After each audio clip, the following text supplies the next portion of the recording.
இந்திய பொருளாதாரம் இறந்து விட்டதா? ட்ரம்புக்கு ஜால்ரா தட்டும் ராகுல். பாடமெடுத்த சசிதரூர். இந்தியாவில் இருந்து இறக்குமதி செய்யப்படும் பொருட்களுக்கு 25% வரி விதித்துள்ளது அமெரிக்க. டொனால்ட் ட்ரம்ப் இந்திய பொருளாதாரம் செத்து விட்டதாக கூறுகிறார். இந்திய பொருளாதாரம் அவ்வளவு மோசமாக உள்ளதா இல்லையா என்ற கேள்விகளுக்கான பதிலை பார்ப்பதற்கு முன்பு ட்ரம்ப் ஏன் இப்படி பேசினார் என்ற கேள்விக்கான பதிலை பார்க்கலாம். முதலில் ட்ரம்புக்கு இருக்கக்கூடிய பேராசைகளில் ஒன்று பராக் ஒபாமாவை போல தானும் நோபல் பரிசை பெற்றுவிட வேண்டும் என்பதுதான். இதற்காகவே அவர் தீவிரமாக முயற்சித்து வருகிறார்.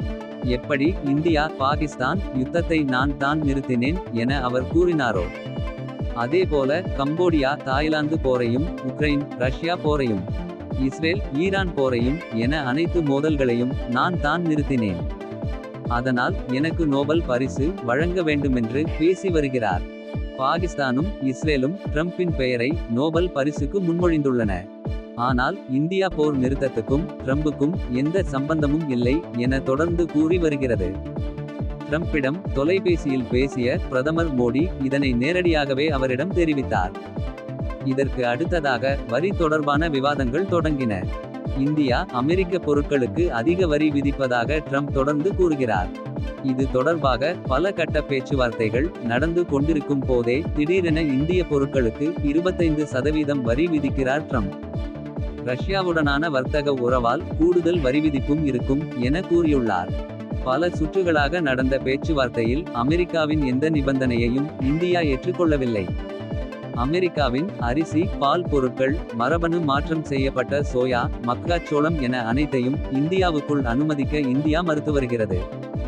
மலிவு விலையில் விற்கப்படும் இந்த பொருட்களை இந்திய சந்தையில் அனுமதித்தால் இந்திய விவசாயிகளும் பொதுமக்களும் கடுமையாக பாதிக்கப்படுவார்கள் என்பதால் இதனை அனுமதிக்க பிரதமர் மோடி மறுத்து வருகிறார். அமெரிக்காவே வலிய வந்து அறிவித்தும் அந்நாட்டின் F-35 ரக போர் விமானங்களை வாங்க இந்தியா மறுத்து விட்டது. F-35 ரக விமானங்கள்தான் உலகின் மிக வலிமையான 5ஆம் தலைமுறை போர் விமானங்கள் என அமெரிக்கா கூறி வரும் நிலையில் இந்தியா அதனை வாங்க மறுத்தது அந்நாட்டுக்கு பின்னடைவு. இன்று கூட ஒரு F-35 விமானம் பறக்கும் போது விழுந்து நொறுங்கி உள்ளது என்பது கூடுதல் தகவல்.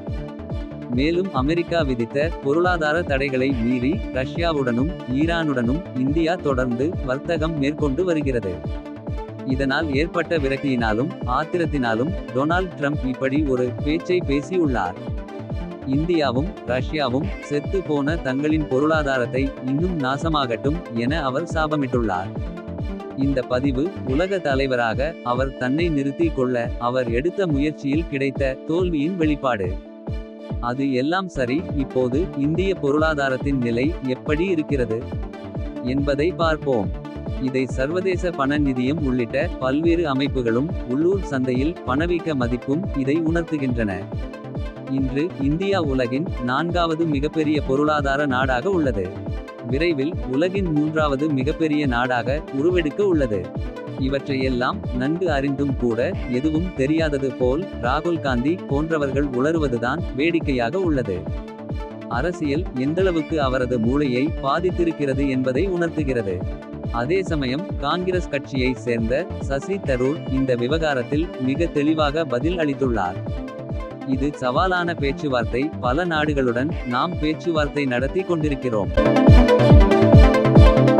ஐரோப்பிய யூனியனுடன் தற்போது பேச்சுவார்த்தை நடந்து கொண்டிருக்கிறது.